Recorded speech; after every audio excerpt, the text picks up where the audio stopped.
City round up updates చూద్దాం.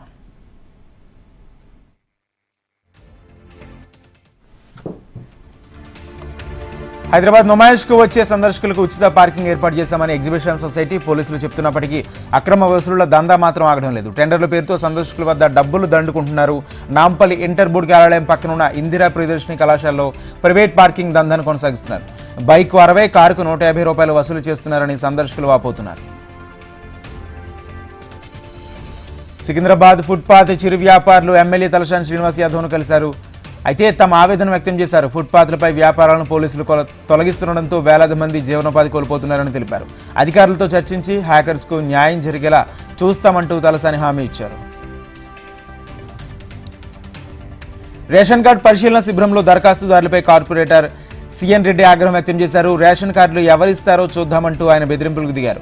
రెహమత్ నగర్లో Jubilee Hills MLA Maganti Gopinath ration కార్డుల పరిశీలన శిబిరం ఏర్పాటు చేయడంపై కార్పొరేటర్ అసహనం వెలుబుచ్చారు. మాగంటి గోపీనాథ్ ఏర్పాటు చేసిన శిబిరానికి భారీగా దరఖాస్తుదారులు తరలివచ్చారు. దీంతో సిఎన్ రెడ్డి శిబిరం వెలుపలబోయింది. దీంతో లబ్ధిదారులపై కార్పొరేటర్ గుస్సా అయ్యారు. పోలీసులు జోక్యం చేసుకుని ఆయన అదుపులోకి తీసుకున్నారు. తమ న్యాయమైన సమస్యలను పరిష్కరించాలని Telangana state all universities part time teachers association నాయకులు డిమాండ్ చేశారు. కాంగ్రెస్ ప్రభుత్వం ఎన్నికల మేనిఫెస్టోలో పెట్టిన తమ డిమాండ్లను నెరవేర్చాలని కోరారు. ఈ మేరకు ఉస్మానియా యూనివర్సిటీలో కళాశాల వద్ద నిరసన వ్యక్తం చేశారు. పార్ట్ టైం లెక్చరర్లకు 50,000 రూపాయల వేతనాన్ని 12 నెలల పాటు ఇవ్వాలని కోరారు.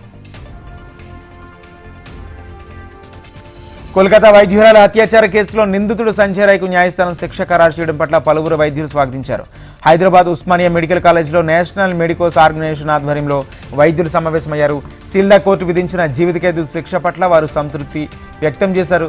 దేశవ్యాప్తంగా ఉరిశిక్ష విధించాలని వస్తున్న డిమాండ్ను న్యాయస్థానం పరిగణలోకి తీసుకోవాలని మెడికోస్ ఆర్గనైజేషన్ ప్రధాన కార్యదర్శి డాక్టర్ సురేంద్రబాబు కోరారు. ఈ ఘటనలో తెర వెనుక ఉన్న దోషులను గుర్తించి కఠినంగా శిక్షించాలని డిమాండ్ చేశారు. రేషన్ షాపుల్లో కోడిగుడ్లను సరఫరా చేయాలని national egg chicken promotion council ప్రభుత్వాన్ని కోరుతుంది. సోమజిగూడ ప్రెస్ క్లబ్లోని కౌన్సిల్ క్యాలెండర్ను కౌన్సిల్ అధ్యక్షుడు డాక్టర్ బాలస్వామి, ఉదయ్ సింగ్, చక్రధర్రావు, భాస్కర్ రావు, సంజీవ్ రెడ్డి ఆవిష్కరించారు. జీవనశైలి ద్వారా సంక్రమించే వ్యాధులను అరికట్టడంలో కోడిగుడ్డు కీలకంగా వ్యవహరిస్తుందని అన్నారు.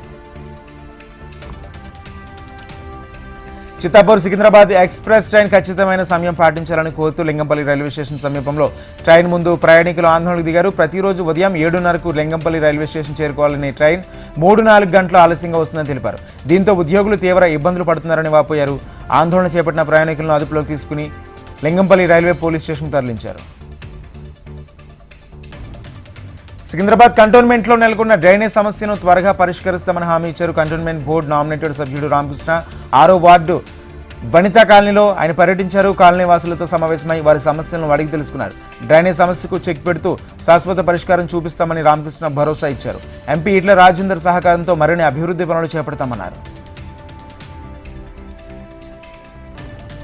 ప్రజలకు మేమున్నామంటూ భరోసా కల్పించేందుకు సైదాబాద్ మదన్నపేట పోలీస్ స్టేషన్ పరిధిలో ర్యాపిడ్ యాక్షన్ ఫోర్స్తో కలిసిన పోలీసులు ఫ్లాగ్ మార్చ్ నిర్వహించారు. సైదాబాద్ పిఎస్ నుంచి ప్రారంభమైన ఫ్లాగ్ మార్చ్ రైన్ బజార్ వరకు కొనసాగింది. శాంతి భద్రతలు విఘాతం కలిగించే వ్యక్తుల సమాచారం తెలిస్తే పోలీసులు యజమానులు తెలియజేయాలని సైదాబాద్ ఏసీపీ వెంకనాయక్ తెలిపారు. వినియోగదారులకు విప్రో సేవలను మరింత చేరువ చేసేందుకు Wipro consumer care and lighting centres ప్రారంభించినట్లు సంస్థ సీనియర్ వైస్ ప్రెసిడెంట్ అనూజ్దీప్ తెలిపారు. హైదరాబాద్ జూబ్లీహిల్స్లో నూతన సెంటర్ని ఏర్పాటు చేశారు. వ్యక్తిగత సంరక్షణ, గృహ సంరక్షణ, లైటింగ్, స్విచ్, ఫర్నిచర్ ఉత్పత్తుల తయారీ సంస్థ విప్రో సేవలన్నింటినీ ఒకే చోట అందించేందుకు ఈ ఎక్స్పీరియన్స్ సెంటర్ను ఎంతగానో ఉపయోగపడుతుందన్నారు.